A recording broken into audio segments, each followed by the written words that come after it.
Assalamualaikum. Korang tengok ni, besar ke besar sangat. Ini bukan ikan jerung, ini ikan belanak. Baru-baru ni abang singgah bilion Sri Iskandar, nampak dia tersenyum ke atas ais.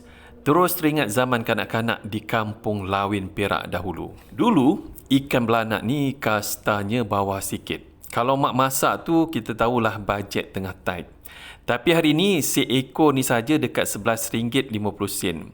Dulu kalau bawa RM1 boleh dapat satu baldi tau. Sekarang harga dia dah boleh bayar ansuran motor sebulan.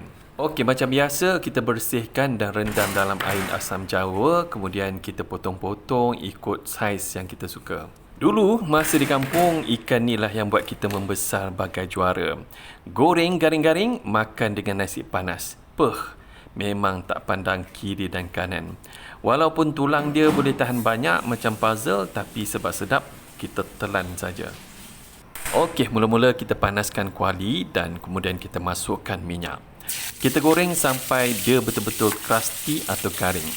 Barulah syok gigit. Sambil tu kita siapkan bahan tumis. Masalah ikan melekat kat kuali ni memang boleh buat mood memasak laut. Lagi-lagi kalau ikan mahal. Sayang kalau isi dia tertinggal dekat kuali, tinggal tulang je kat dalam pinggan. Ada beberapa tip pro untuk pastikan ikan meluncur laju dalam kuali tanpa drama. Tip yang pertama, pastikan ikan betul-betul kering. Ini punca utama.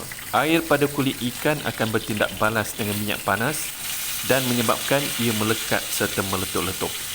Selepas basuh dengan air asam jawa, lap ikan guna kitchen towel dan sampai kering sebelum dilumur dengan garam dan kunyit. Tip yang kedua, kuali mesti betul-betul panas. Jangan gelojoh masukkan ikan masa minyak baru nak suam-suam kuku.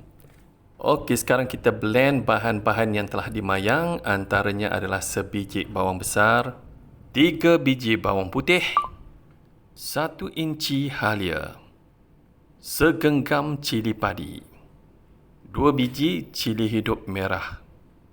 Masukkan air dan kita blend sehingga halus. Bahan yang telah diblend kita tumis sampai pecah minyak. Masa ni bau dia boleh buat jiran sebelah keluar pagar tanya masak apa tu. Istilah pecah minyak ni selalu kita dengar dalam resipi masakan Melayu. Tapi sebenarnya ia bukan sekadar syarat nak nampak masakan tu siap. Ada sains dan seni di sebaliknya. Sebab utama adalah untuk memastikan bahan mentah masak sepenuhnya. Bahan-bahan seperti bawang, halia mengandungi kadar air yang tinggi. Selagi air itu ada, suhu dalam kuali tak akan melebihi 100 darjah Celsius. Apabila air dah kering, suhu minyak akan naik lebih tinggi. Masa inilah bahan-bahan tumis tadi digoreng. Bukan lagi direbus oleh air sendiri. Kalau tak pecah minyak, sambal akan rasa cili mentah atau bau bawang yang mau. Selain daripada itu, masakan juga tahan lebih lama. Bakteria perlukan air untuk membiak. Bila kita masak sampai pecah minyak, maksudnya kandungan air dalam sambal tu dah minimum. Minyak yang terbit tu bertindak sebagai pengawet semula jadi yang menyaluti bahan tumis. Jadi sambal tak mudah basi. Okey, sekarang kita masukkan 1 sudu teh garam, 1 sudu besar gula dan 1 sudu besar cuka makan. Kalau korang jenis anti cuka, boleh ganti dengan air asam jawa. Tapi cuka ni lah yang buat sambal kita rasa macam sambal mak-mak kat kampung dulu. Masam-masam manis pedas biji macam drama pukul 7 malam.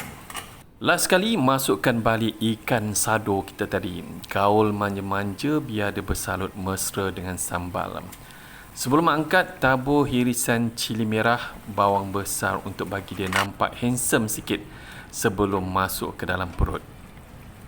Okey, dah siap sambal tumis ikan belanak style kampung Lawin. Walaupun harga dia dah harga kayangan, tapi rasa dia tetap rasa kenangan. Apalagi, jomlah kita makan.